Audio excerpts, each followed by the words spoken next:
Hi, welcome back to another episode of Bob DeGree's Audio Stories, and this one comes from Colchester, Vermont. I just got back not too long ago from my ride across the country talking about the Planet Seed, a book of hope, and I wrote this for you folks for tonight.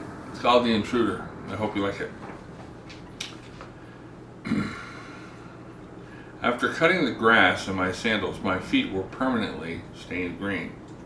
As I walked through the back door, I kicked off my sandals. I noticed someone was standing in my home, staring at me and my bare feet. My mind raced as I tried to decide whether to fight or flee. And though the thought that someone had somehow found their way into my house was terrifying. Every door had been locked. I slowly slipped behind a corner that allowed only my eyes to see him while keeping me hidden from his direct line of sight. My heart pounded as I searched for my phone to call the police and report an intruder. I dialed 911, but unbelievably, the line was busy. I hung up and immediately tried again, never taking my eyes off the motionless stranger. When someone finally answered, I desperately explained the dangerous situation unfolding inside my home. They apologized and told me that they were overwhelmed, but they would send a patrol car as soon as one became available. Those words hit me hard. I was on my own. Slowly I made my way upstairs to my late father's gun safe.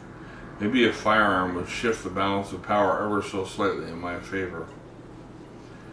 But could I really shoot someone? Just a few years earlier while hunting with my dad, I couldn't bring myself to pull the trigger on a deer. What made me think I could do it now? My hands trembled as I fumbled with the combination before finally hearing the reassuring click of the lock releasing. Inside was my father's old 30-06. No one had touched it since he had passed away from cancer. I wrapped my hands around the rifle and imagined he would be proud of me that I was willing to stand between danger and the people we loved. With a rifle in hand, I began my slow descent down the stairs, placing each foot with painstaking care, hoping to avoid the one step that always creaked. Every stair felt like it took an hour to descend. Wanting the advantage of surprise, knowing that if the intruder discovered me first, I may end up like the deer that I once had been unable to shoot. Somehow, I doubted he would hesitate to pull the trigger. As I took another step, I found myself wishing my dad was still here to protect us. But that responsibility belonged to me now. It felt like an enormous step into adulthood. Fear battled with determination, and my nerves wrestled with my pride. No matter how terrified I was, I had already decided that if necessary, I would be the hero my family needed. As I reached the bottom two stairs, I could hear the man shuffling around downstairs as though he knew exactly where he was going, searching for something he desperately needed. As the moment of confrontation drew near, anxiety consumed me. My heart pounded as I turned the corner. The sight before me silenced my usual restless mind. It was him. I couldn't believe it.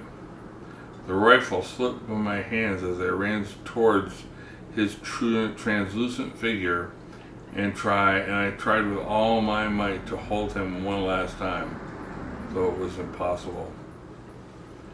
He smiled gently and spoke only a few words. I am proud of the man that you have become, and I love you. With that, the intruder disappeared into thin air. Yet, he did leave one thing behind: the reassurance that he loved his family and would always be watching over them from his lofty perch. That's The Intruder, and I hope you like it. It has some resonance with me, missing my dad and a little bit, and the fact that I also couldn't shoot a deer when I was a kid. Anyways, love reigns supreme. It's Friday, and I love you all. God bless.